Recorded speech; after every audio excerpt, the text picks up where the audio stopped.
मैं हूं बरखा सिंह। आज आपको लेकर आई हूं अमलौली ग्राम सभा में, जहां के प्रधान नामाजद अनवार अहमद जी हैं। आइए इनसे जानते हैं इनके गांव के बारे में, क्योंकि हम जब आए तो इनका गांव जिस तरीके से खूबसूरत दिख रहा है और जितने चीजें इन्होंने बनवा रखी है, शायद यहाँ के कोई प्रधान ने बनवाया होगा। आइए जानते हैं कि उनका ये सफर कैसा रहा और उन्होंने क्या क्या कार्य करवाए हैं। पहले तो आपका हमारे में बहुत बहुत स्वागत है सर। जी सर, मैं अनवार अहमद, ग्राम प्रधान अमलौली जी। क्या क्या कार्य अब तक में विकास के आपने करवाए, क्योंकि ये दूसरा कार्यकाल आपका चल रहा है? जी जी जी, मैंने सबसे पहले जो अभी वो बनवाया है पंचायत भवन अपना पूरा। उसके बाद मैंने स्कूल की पूरी मरम्मत कराई, तीनों स्कूलों की। उसके बाद मैंने निसार के घर से कल्लू के घर तक आरसीसी डलवाई 150 मीटर। उसके बाद जो है नंद किशोर के घर, उसके विजय के घर से प्रदीप रावत के घर तक 180 मीटर आरसीसी डलवाई। उसके बाद देवी जी के स्थान से संजय पंडित के घर तक 90 मीटर आरसीसी डलाई। फिर अभी उसके बाद तीसरा काम हुआ है, मैंने जो है रामचंद्र मौर्य के घर से और अजय रावत के घर तक 180 मीटर इंटरलॉकिंग लगवाई है। और उसके बाद विजय रावत उसके प्रदीप के घर से और इकरार के घर तक इंटरलॉकिंग लगवाई है। उसके बाद मैंने जो अपनी जमीन में मैंने प्राथमिक विद्यालय स्कूल बनवाया है। अपनी स्वयं की जमीन में? जी, अपनी घर की जमीन में बनवाया मैंने। अपनी स्वयं मैंने जमीन दी है, दान कर दी? जी, दान दी है स्कूल के लिए।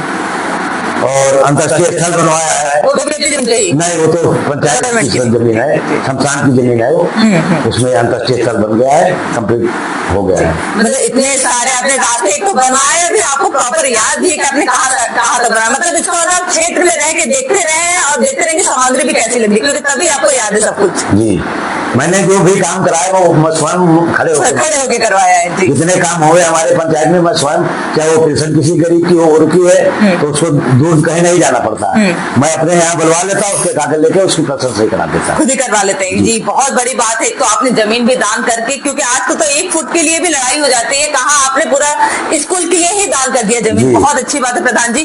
तो आपका ये एक तो आप यहाँ पर हिंदुओं ने आपको जिताया भी है, मतलब आपके गाँव में कोई भेदभाव नहीं है? हमारे गांव में कोई जातवाद का भेद नहीं, क्योंकि मैं मुस्लिम में अकेला मेरा घर है और मैं पूरे परिवार के साथ, जैसे हमारे यहाँ होली होती है तो पूरा हमारे गांव यहाँ आता है। ये जी, और जैसे उनका त्योहार होली होती तो मैं उनके यहाँ पूरे गांव में जाता हूँ। इसलिए तो जी, और ईद में जो है मैं पूरे गांव में सिवाइयाँ बंटवाता हूँ अपने पूरे हो। तो हमारे यहाँ कोई जातवाद का कोई नहीं है, जी, भेदभाव नहीं है। सब हमारे भाई हैं, हिंदू मुस्लिम सिख ईसाई सब आपस में भाई भाई। ये बहुत अच्छी बात है प्रधान जी। लग भी रहा है कि आप काफी शिक्षित हैं, जिस तरीके से आपके विचार है ये तो बहुत ही अच्छे और आकर्षित भी हैं। साथ ही अब प्रधान का भी चुनाव आ रहा है और पता चला है क्षेत्रवासियों से कि इस बार आप प्रधानी करके कुछ और भी सोच रहे हैं आगे बढ़ने के लिए, वो क्या है? जी, मैं इसलिए सोच रहा हूँ कि मैं 2 बार प्रधान रहा, एक बार क्षेत्र पंचायत सदस्य रहा। अब इससे कुछ बड़ा करके देखा जाए कि जिला पंचायत चुनाव लड़ा जाए तो जनता जो है वो 67 गाँव का चुनाव है। तो मैं अगर जिला पंचायत बन गया तो मैं 67 गांव की समस्याओं को लेकर प्रशासन तक अपनी आवाज पहुंचाऊंगा और समस्त क्षेत्रवासियों का काम कराऊंगा।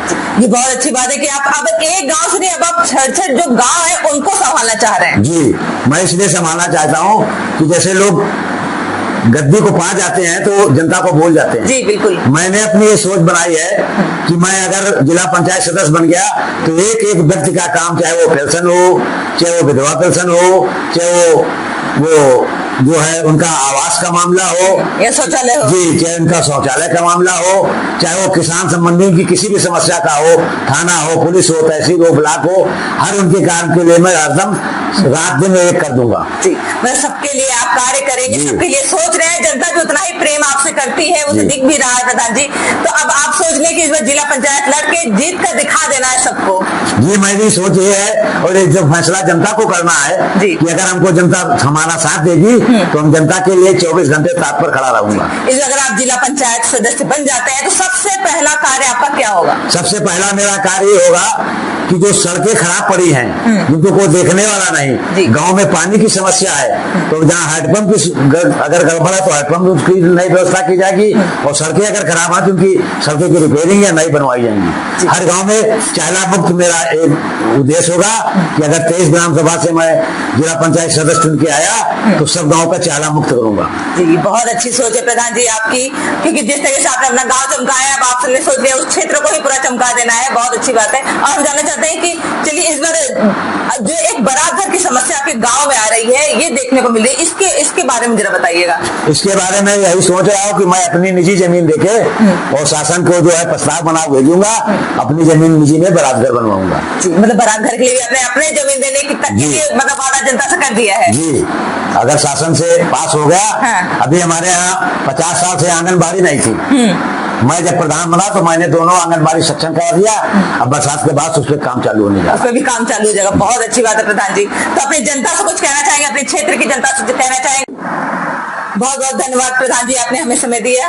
मैं आपका बहुत बहुत धन्यवाद देता हूँ कि आप अपना कीमती समय निकाल के आप हमारे यहाँ आई।